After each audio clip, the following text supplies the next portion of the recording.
Alex, if you're there, you Chris, good Alex.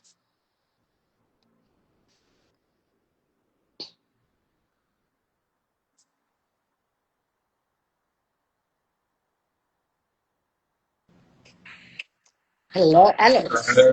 How are Hi, how are you? you? Very well. How are you? I'm very good, thank you. It's been a Good. while. It has. It's been a minute. Yeah. It's been a minute, yes. Where are you today? I'm in Austin, Texas. In Yeah. Texas. Okay. Escaping Well, the humidity and the heat. So we're in the cool indoors. Yeah. oh, oh, fantastic. I was waiting for Kevin, but he seems to not be with us as yet. But if he joins, I'll let you know. I know that he's not into Instagram. He's not very much of an Instagram guy, no, but I'm sure, sure he'll be along. Yeah. How are you? Actually, just like me. Yeah, I'm good. I'm good. I'm excited for our conversation today and more excited for you to join us in South Africa. Yeah, I'm so excited. I cannot wait. It's been since we first started talking about it, it's been one of those things that has just been a dream. So the fact that it's actually happening in what, two or just over 2 months Two is months. incredible. Yeah, I know. Well, on yeah, my side, it's just major stress. So yeah, yeah. I'm sure. Yeah, yeah, excitement and stress. Yeah. So, yeah, Alex, we're going to record this conversation so that others can hear it later yeah. on. But we, just want to hear from you, obviously, and later on, probably Kevin will join. What do you do? Oh my gosh, that's such a broad question. I'm not even sure where to start that. But yeah, so I work with a company called Dream Fuel. Kevin is the CEO of Dream Fuel, so him and I are both going to be out there with you in Cape Town and at the end of October. So we work ultimately with high performers across the world, mostly here in America, but across the world. So high performers from athletes to military to musicians to mostly business professionals, CEOs, founders, etc., that are really just looking to get their minds to the peak of the mountain as consistently as possible. So we work in performance psychology, we work in the heart and the science of what it means to be an elite performer from a mindset perspective.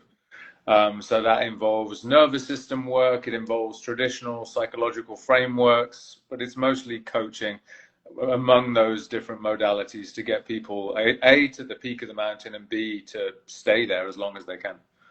And how did this come about? Like, this elite coaching, elite mindsets, it wasn't like forefront of thinking before, but suddenly now we hear more about coaching, people needing a mental coach.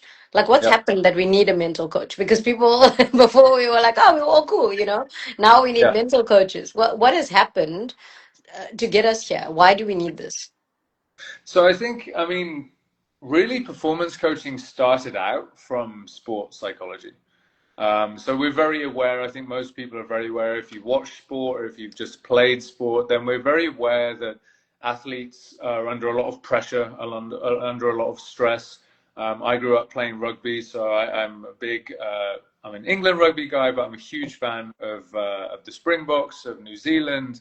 Obviously, that big rivalry is coming up soon. So when you Yes. watch games like that, you see the stress and the pressure that these athletes are put in. So we understand that, okay, you probably need some help to get your mind into the right place, into a certain place to perform at your absolute best. So it really all started with sports psychology. Now, over time, we see, and I say this to people all the time. I was out in San Francisco with a company a couple of weeks ago, and I was saying exactly this: that we understand that athletes need psychologists and to get their head into the right place. But why do we not think of everyday people who aren't athletes as corporate athletes or entrepreneurial athletes or business athletes? Because athletes have maybe a game every week, and every year they have a significant off season where there are months and months and months between seasons for them to recover mentally, physically, emotionally, and then to really prepare themselves for the next season. Business professionals like yourself, like the people that we work with every single day, they don't have an off season. There is no Yeah. down. It's every single day that you're expected to, and some weekends as well, where you're expected to be on the absolute top of your game, performing brilliantly. So we understand that there is support needed, that there are ways of ultimately dealing with stress along the way. Because if you don't have a significant off season, then how are you supposed to release and let go of the accumulated stress that's built up over time?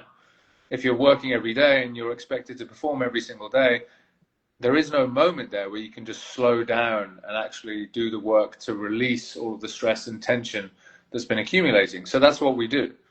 I And work how with people. and how do you do that? Like what I mean, I know that we so every day CEOs, people like me, your founders, ordinary people as well. Everybody's struggling with the amount of stress and overwhelm coming at them. How do you actually help to reduce or understand or manage or even see what the symptoms are, or help the person understand I am actually overwhelmed? How does that actually happen? It's a great question. It's such a good question. So the first piece really is understanding what's going on in the body, in the nervous system. So 85% of the information that we take in day to day is absorbed by the nervous system, by the body, and not by the mind at all.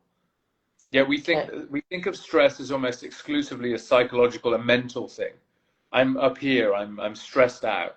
Whereas 85%, the overwhelming majority of stress and tension that we absorb every day is absorbed by the body and not by the mind at all. 15% is up here, 85% is everywhere else.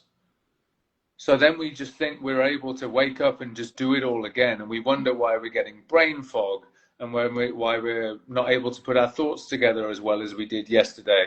It's because all of this stuff is accumulating in the nervous system.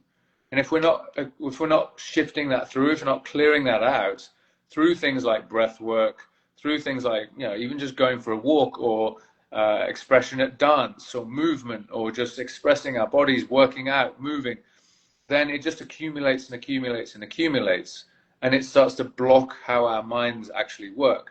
So in our sessions with a lot of clients, and we'll obviously experience this in October, we use something called somatic breath work. So somatic means of the body. So the breath work is pretty intense. It feels like a bit of a workout. And we ultimately breathe in such a way that gets us down beneath the conscious mind. So we're not in the mind anymore. We're not thinking about how to solve a problem. We're actually just addressing the problem at the nervous system level. So we're clearing accumulated stress with the breath. We're moving things through the body.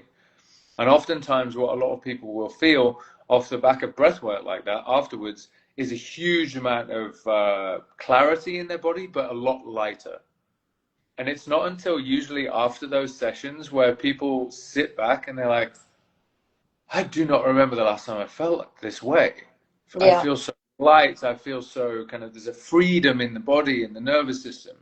And that's the feeling that ultimately people recognize as something they haven't felt for maybe even years or decades of their life, because this stuff's been accumulating just on top of it, time and time again, day after day after day. So it's a Alex, feeling right. I just want to ask something quickly before I forget. How come you Yeah. can't get this from going out and going for a run, which is also physical? It's also physicals in the body. What's the difference between this before we go to the feeling? So to a certain degree, I think you can. Okay. Uh, Sometimes it's tricky because it depends how you're doing it.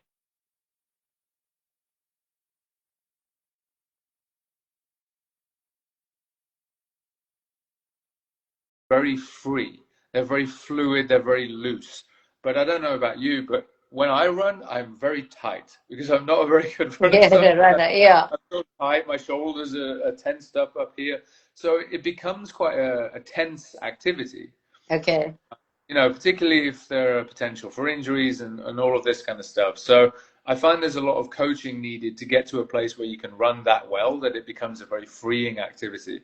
But similar effects to a degree in the sense of after a run, if you push it hard enough, then you'll feel that euphoria, you'll feel some of those endorphins running around the body, and you'll feel really kind of happy and just like you want to go about things. So there is an element of that as well. So movement as well. People will get it from yoga or from Pilates, from working out. If you're working out in such a way that you're expanding the body, that you're not tightening everything up, then you're going to get a similar kind of feeling. The benefit, obviously, with the breath work is you don't get all sweaty and hot. you might get a little bit warm in the system, etc., because we're moving energy around, but you're just doing it sat in your chair or lying on your couch or on your bed for 15 minutes, and it feels like a workout, and you are getting the same kind of impact. But it's because we're using the breath, there is more of a direct effect on the nervous system than if you were running outside. Okay. And I understand that Dream Fuel, I mean, I did your, Kevin came out last year and he spoke about, he's asked the audience who did breath work and everyone put their hands up. And then he asked who did visualization and everyone puts their hand up. And he says, who did breath work and visualization? And like two people, which was me and one other person who'd been to your course, had put their hands up. And he said, oh, you guys are the ninjas. And we laughed and then he did an exercise. So, why is that so special? Why is doing breathwork and visualization so special, and why do you guys do it? Yeah, so it's a beautiful marriage of two very, very powerful tools. And one of the things that we found running visualizations for a long time is that visualization without the breath work becomes, again, a very cerebral thing, a very cognitive thing. And if you're sitting there being asked to visualize this thing, but you've just come out of a meeting or you've just taken your kids to school or whatever it is, there's still so much going on in your head that prevents you from really getting there in that moment and being present to the actual feeling of the visualization. So the most important thing with visualization isn't just that we're sitting there and we've got this visual that we can see things, although that's becomes difficult if you can't really sink into it, but it's how you feel in the visualization. That's Okay, the most important. That's the absolute key. So to get into the state of feeling, we need to get out of the state of thinking. The I two see. very, very states. And the Okay, breath work first gets us out of that kind of thinking modality and gets us into the feeling of the body. So the breath work that we run will get people into a state called theta state, Theta. So theta state is a brainwave frequency. And if you think about it like the last 20 minutes before you go to bed, whatever you think about, talk about, watch on TV, listen to, is going to get more easily kind of coded into your short-term memory when you go to sleep. So we recreate that kind of process or that kind of brainwave frequency with the breath work leading into the visualization. So the visualization gets more easily absorbed into your memory system, into your feelings. But the thing about feeling is so important is something called neuroplasticity. So neuroplasticity, the brain is very plastic if we get it into the right state. Plastic meaning it can adapt, it can change, it can grow, it can develop over time. And emotion is one of the key drivers of neuroplasticity.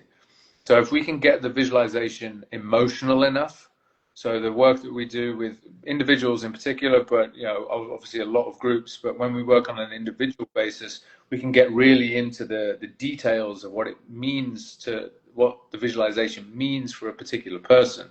We can get into personal details, we can get into very specific moments in time. So they trigger a lot of emotion with people. A lot of the time we will see coming out of visualizations that people have either been crying or there's been a lot of emotion coming up in a very, very beautiful way because it triggers something in them. When we get visualization vivid enough, it becomes literally impossible for the brain to discern between what's real and what's imagined. So it feels like we're there. And that's one of the things that we hear most often from people is they'll come out of the visualization and be like, I was there. I was feeling what it felt like to actually be in this place of having already achieved this thing. And that's what we're looking for. We're looking to bridge the gap between where you are now and where you want to be based on how it feels to actually be there. That's the most important thing with all of this.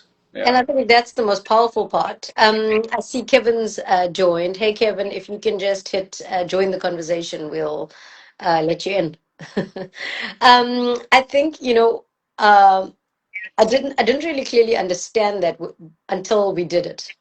Mm. And when we did it, and there were a few people in the team with the obviously with the tears, and people were really moved by the experience. And somebody said, "Oh, I actually smelt what it smelled like." Oh, yeah. Yeah. What is actually going on in the brain? Why? Oh, how is it possible that the brain can feel as though it's so real when it's not? Well, we've got so many sort of synapses firing off constantly all the time in our brains, and we have synaptic connections for smells, for tastes, for visions, for all of these kind of things. Like I always think about it, the most, I think the most connected sense to memory is smell. So Okay. if someone say to you, fresh cut grass, Mm. immediately know, oh, I know what that's like. I know I don't need to be there smelling the fresh cut grass to actually be there experiencing it. We can probably call it to mind very quickly now. Or if someone was to say to you, you've got a fresh lemon, freshly sliced lemon on your tongue, immediately it's like, oh, I know what that's like. So we have these connections for these senses in our minds, in our brains, etc. And when we get into that place again where we're visualizing it with enough detail and enough emotion, it triggers that same synapse. And that's exactly what we're talking about, where it's the brain can't discern between what's real and what's imagined. We have these synapses. So if we imagine them vividly enough, it calls to mind that, or it kind of fires off that synapse and we experience the same thing. It's why we get that emotion coming through. Yeah. And what's the benefit of that for us in business or in sport or in anything? What is this if we visualize it, will it come true? We're bridging the gap. That's exactly Okay. what. So there are so many different kind of ways of thinking about it, but I think the clearest one for me is, especially in business, especially in sport, the phrase that comes to mind for me is to get something you've never got, you maybe have to do something you've never done. And Yeah. that's one of the hardest parts in trying to achieve some of these goals, right? It's like we're trying to do something huge here that we haven't achieved it yet. We haven't experienced what this is like.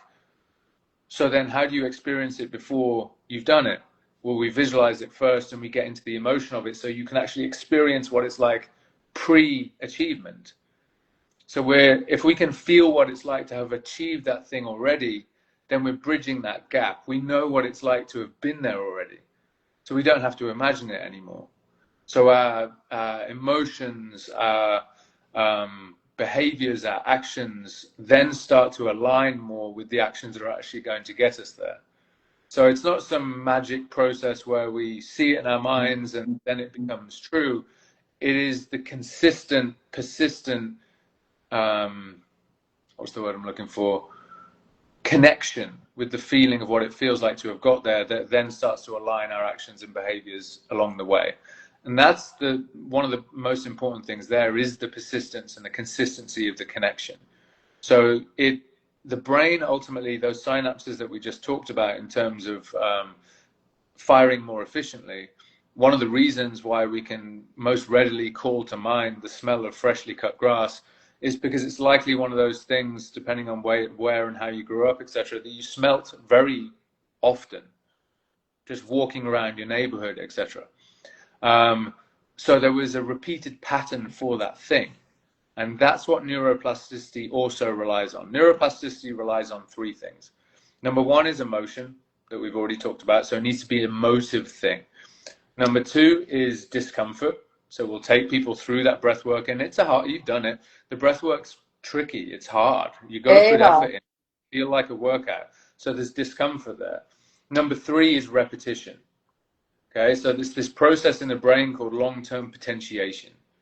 And that's what we're ultimately doing with this practice, is we're repeating something often enough that it starts to become the default way of our operation. So the synapse is so efficient that it's just becoming the default way of moving through life.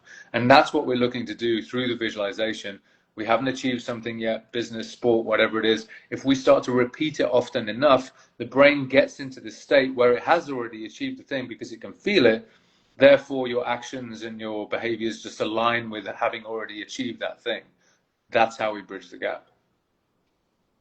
So, it excites me because I always think people think about manifestation and they think it's like a woohoo type of Yeah. thing. And then last year we had Dr. Tara Swart who came to South Africa and explained the neuroscience of actually, how you visualize, how you see things, how you put it into place. But I also get the feeling that a lot of people don't know how hard a lot of this actually is, right? Mm. I think everybody thinks it's more candy floss than it is, and we all little sugar addicts and get a sugar rush, as Yeah. opposed to there's hard work involved with how you actually, get into it. And does this help us to do hard things? Does Oh this yeah. process help us to like think, hey, it's not that easy to be a founder or a sportsman or any of those things because we keep seeing this, but then we're unable to actually, understand how can we become this. And it sounds to me like what you're saying is the more we do this, the more we align, the more we use our power of our mind and visualization, the more we get to feel it, but also do it and Yeah. understand how hard it is.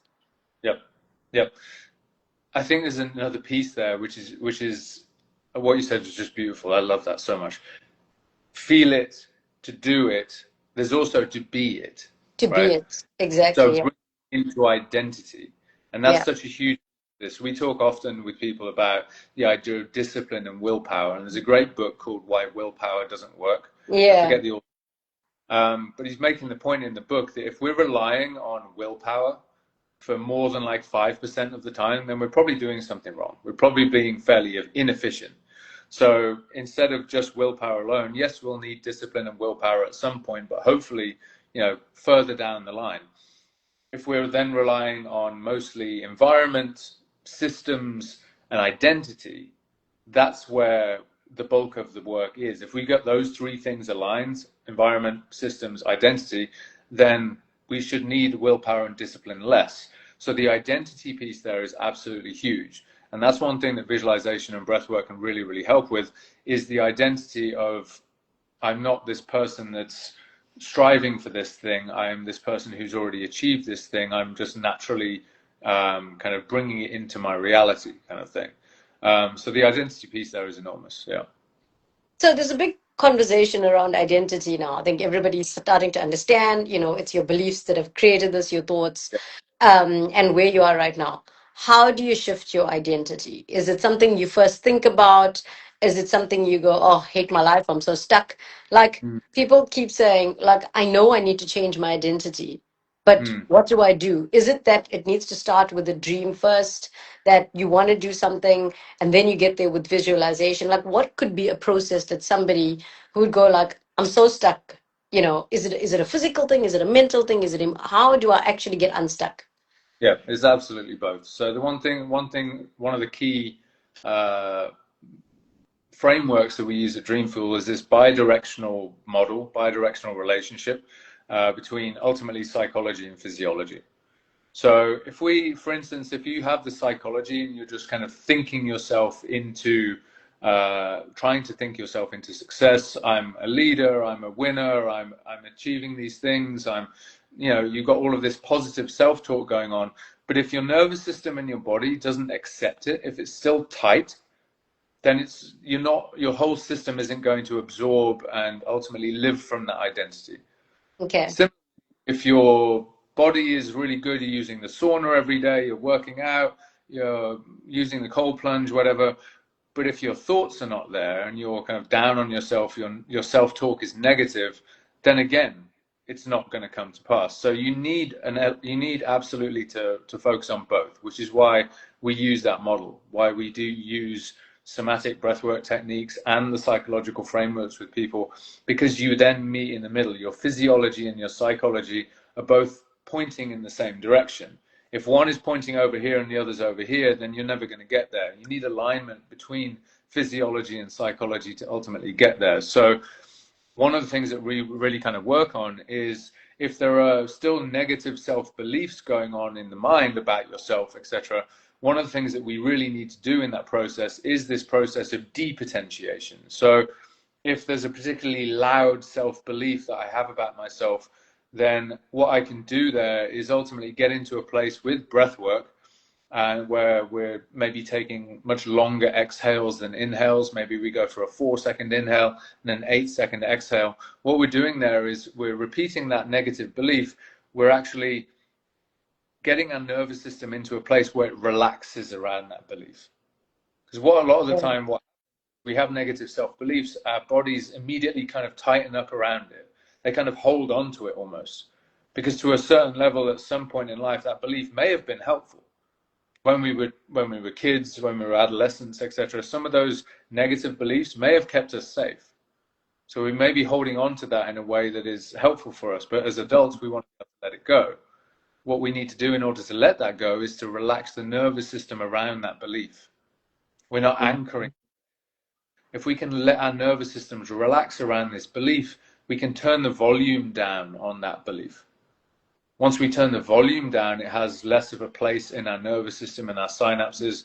It is less prevalent, less prominent in our thoughts. We can turn the volume down. And then we can start to bring in those new beliefs, which something I'll come to in a minute is evidence. We can bring in those new beliefs and we can fire up the nervous system in order to feel excitement, joy, gratitude, love around those new beliefs that we want to hold, therefore creating a positive emotional connection to those beliefs. So we can turn the volume down on the ones that we no longer want and need. We can turn the volume up on the ones that are going to serve us and help us. So that's the physiological side of it. Yeah. But the psychological piece, the evidence-based piece, is that we do need evidence.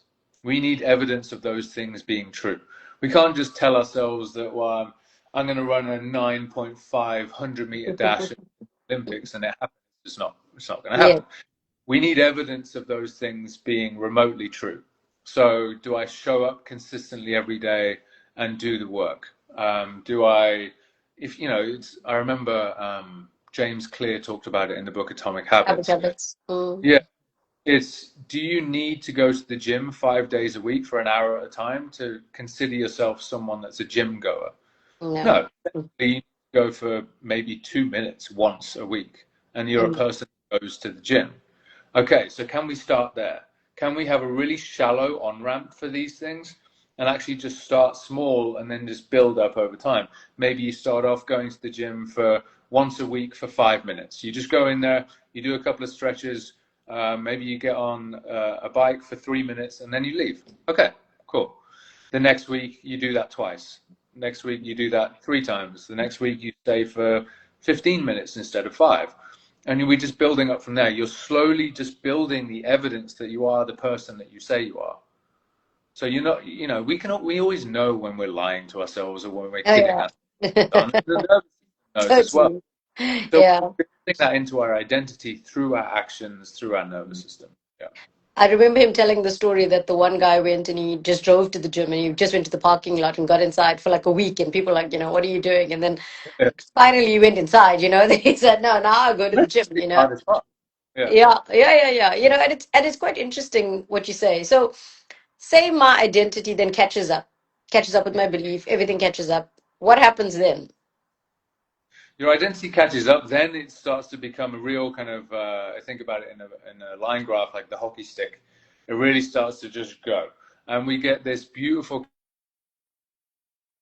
the little actions, the little movements that we think initially, hey Kevin, we think it's things that are inconsequential, but they start to compound over time. That's exactly how it works in neurology as well. We're doing the same things time and time again. They feel like little things, but at a certain point you notice, oh, life is now just different. I'm different. And it's because you've been doing the same things and they've been compounding. And that's the impact that we have on the nervous system, on our physiology. Suddenly you don't react the same way to stress that you used to. It's like, oh, I just got off a call and I feel like 3 months ago that would have Really, completely. yeah. It doesn't the same way. Oh, my Yeah. kid being a bit of a nightmare this morning. I'm not reacting the same way. Oh, something's changed. So we have those little sparky moments where we notice that we're changing, and it gives us ultimately the kind of the dopamine just to recognize that things have changed, and if I keep going, then I can keep doing more. Welcome, Kevin. Hey, Conch, how you doing? I'm good, and you? Thanks for joining. Great. Yeah, no problem. Step up.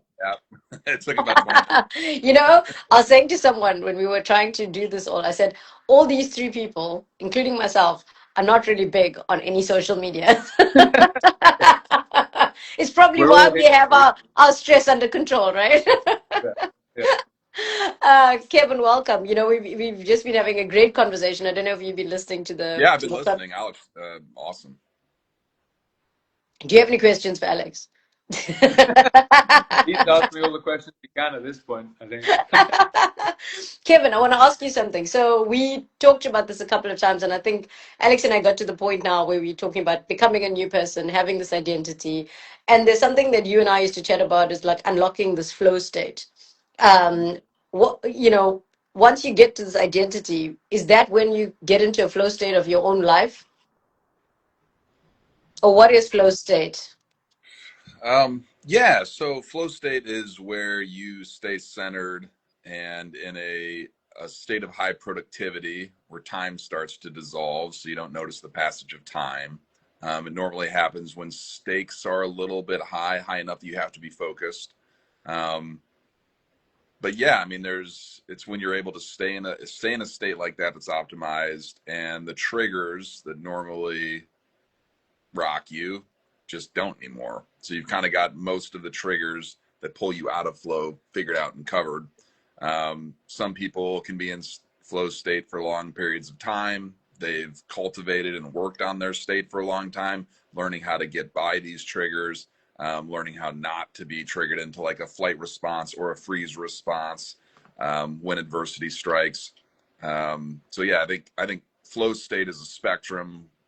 The percentage of time that you stay in it is something that anybody who delves into the topics we're talking about works on over time so they can be in flow state more often. I think if you think of like the mental health spectrum as being from mental disorder all the way to high levels of mental fitness, if you look at like the top of that spectrum of the mental fitness spectrum, there's a state of awareness called non-dual awareness. Those people, if you look at their state of awareness, they have a very little distinction between their environment and their external environment and their internal environment. So a person who's in that state is in flow state quite often because they really don't get stuck in their head. There's not a lot of self-referential thinking going on. They're not like, oh, I screwed that up, or what happened there? Oh no, I'm scared. Or, that doesn't happen as much. So they're able to kind of stay in this effortless state of being where time flows fast and it feels good. Most positive neurotransmitters and neuromodulators are running. Not a ton of cortisol. So yeah, it's kind of a spectrum. You spoke of it quite interesting there, your external environment versus how you feel. So some of us actually succumb to our external environment. Is that what we're saying? And that's what could be the triggers for what people are going through today. And then you also described like a continuum from one to the other. Can people train and get to a better continuum using, some of the techniques of what you teach?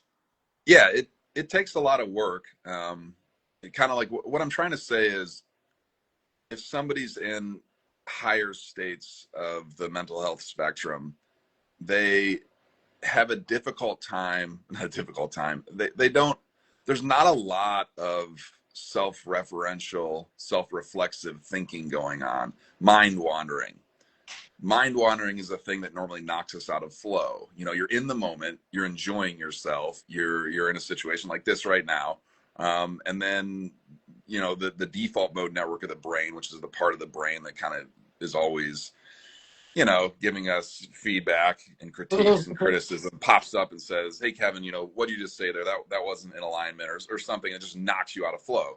So somebody who is in, again, kind of a non-dual state of awareness, that mind wandering isn't nearly as present. So the default mode network, which is the part of the brain that's responsible for mind wandering, down regulates, and they're just kind of there, very present. Those are the people that are going to be in flow state most often.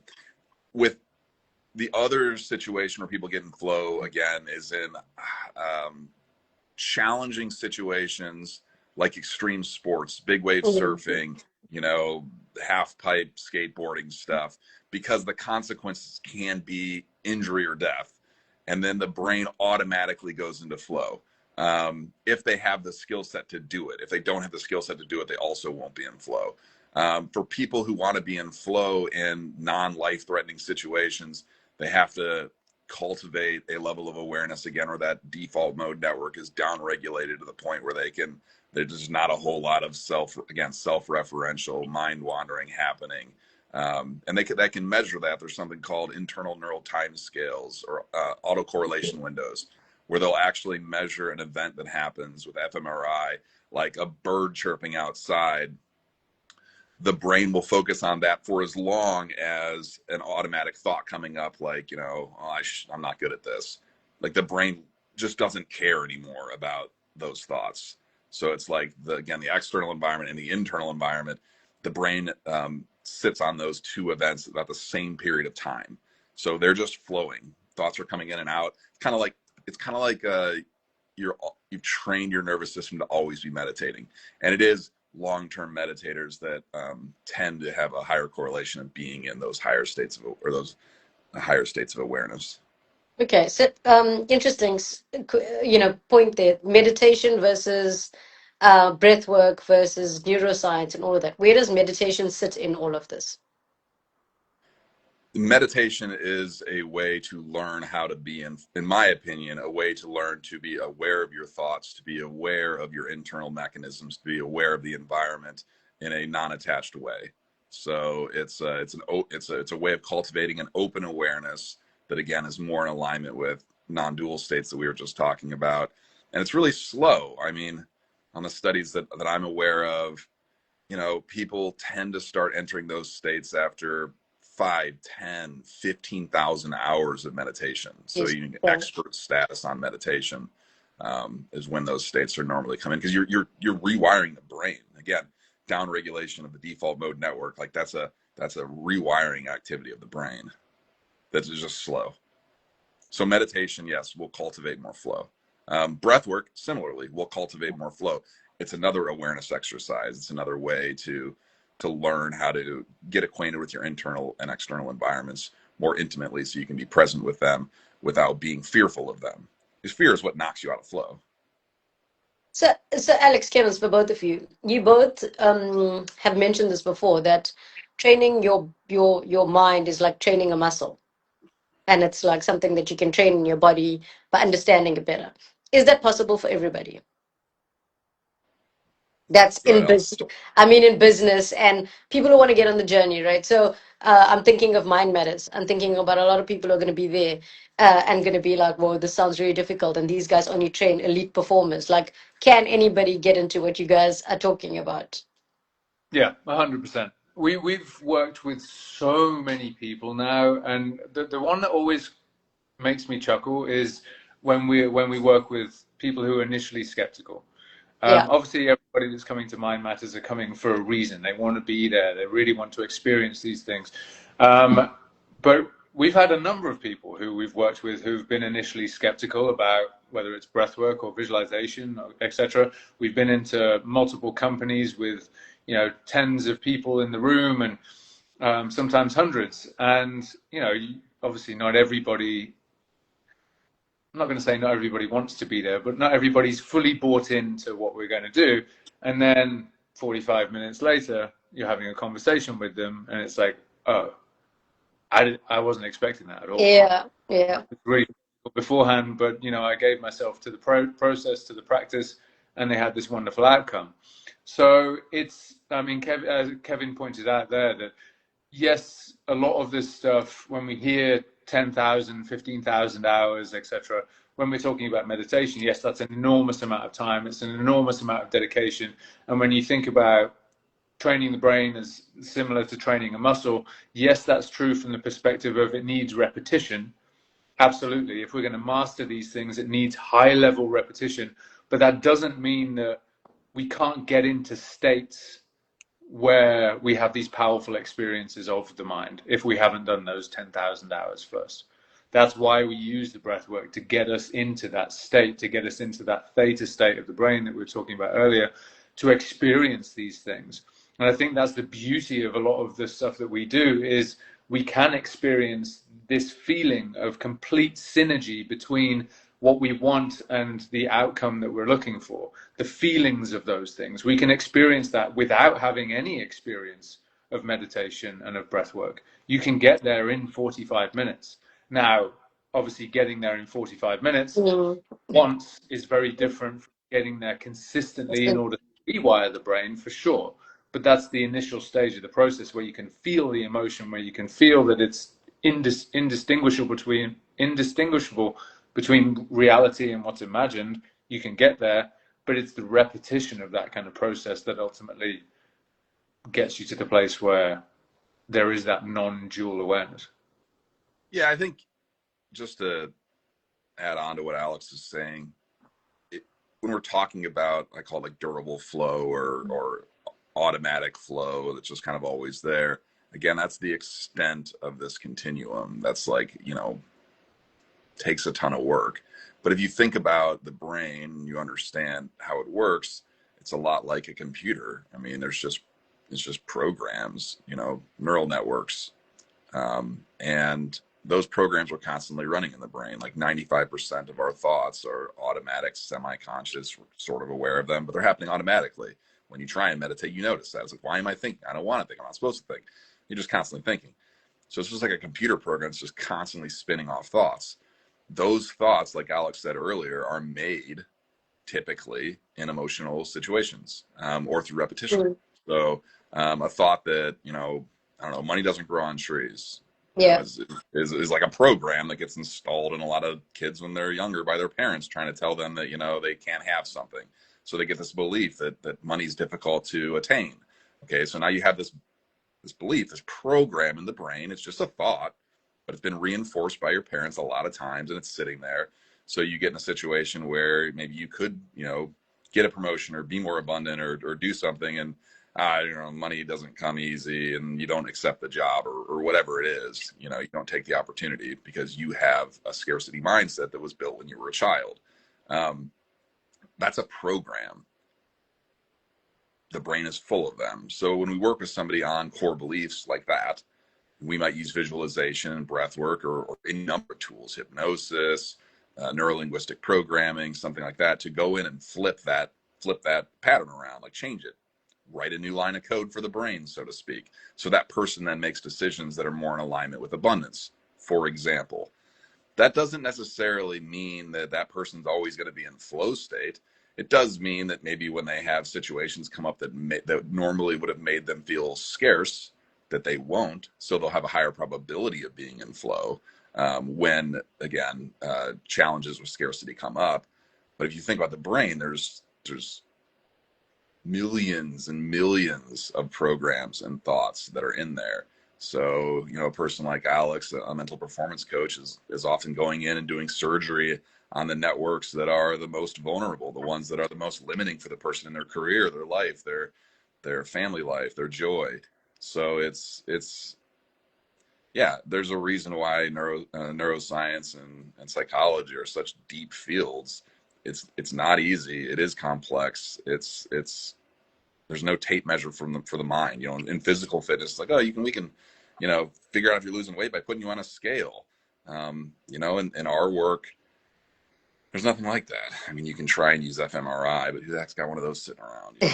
I was actually going to ask you that. Like, is there a measurement of like, I'm doing okay? Is it just about saying like, okay, all this stuff is, I mean, I'll give you an example. There's somebody, he's actually going to be somebody that we bring to Mind Matters, and he's just become the most decorated swimmer in Commonwealth history. Amazing. And Chad Leclos, he's an amazing athlete. And he had this conversation. He said, 40 minutes after I put my phone on and I warned that my entire house burned down in a fire. And he lost everything, like basically, everything that he had. And the funny thing is that afterwards, somebody had asked him, how did you deal with it? I mean, he lost his first medal, his first shorts, his everything, right? And his neighbor had passed away as well. And somebody had asked him, how are you still standing? Like, what is going on? And he said, actually, just have gratitude for being alive and for just doing what I did. And I think that's part of having some sort of mindset training, right? This guy's had a lot of mindset training, that he can say that in those moments. And I guess this is what you guys are trying to do, right? You're trying to just help people have a level of mind that can help them deal with whatever comes at them. Yeah, mean, step one is awareness. Notice what your brain's saying to you. Notice the programs. Most people think they're the programs. So like, like I said, if that money doesn't grow on trees, believe. I know that's a program. A lot of people just think, well, that's just me. I believe this. Like they don't even know they believe it. It just influences their what they do. So yeah, somebody like that who's had training, he realizes, okay, a negative event happened. Maybe he has a reframe he says to himself that he was taught. So that happens, then a program automatically or reflexively initiates and says, hey, you're perceiving something as negative. You're aware of that. Okay, I've built a mindset practice or a tool or a program, another one that comes in and says, okay, reframe that. And then he goes, well, best thing that could have happened. There's something good that will come of this, So he's, okay, like, well, there must be something good. Maybe that house burned down some old stuff that I need to let go of. I don't know. Like he just starts to kind of think about why it could be positive. And then another program that he installed goes in and says, why don't you focus on what you're grateful for a moment? Yes, your house burned down, but you're a famous swimmer. You've won all these awards. You're highly decorated. Like the house is replaceable. And then they start building positive self-talk around it so that ultimately, if you looked at their, so they don't downward spiral, because the person who's not trained in that's going to be like, Yes, yeah. holy F, my house just burned down, my life's over. And then they're just going to go into the sewer. And it might take them months, years, depression to get out of that. But somebody who's trained in this stuff, they just roll with it. And yeah. And I think that's fundamentally the point is like that you explained now is like the program that he ran in that moment of what happened versus someone who has an untrained mind. Like you said, training the muscle, training the mind. And I guess that's what you guys are, going to share with everybody a lot more in South Africa when you're here. So, yeah, I'm excited to have you here. Thank you for this conversation. It's been enlightening. Glad you ended up joining. Hey, Kevin. Happy to join. I was joining now. We're going to learn more about Instagram, guys, in the coming weeks. That's going to be our brain training for the week. Okay. Yeah. Around Instagram. Yeah. Cool, man. Thank you so much for the chat, and we'll be seeing you in October. Yeah, thanks, Con. Looking forward to it. Cool. Us too. Cheers. Bye-bye. Bye.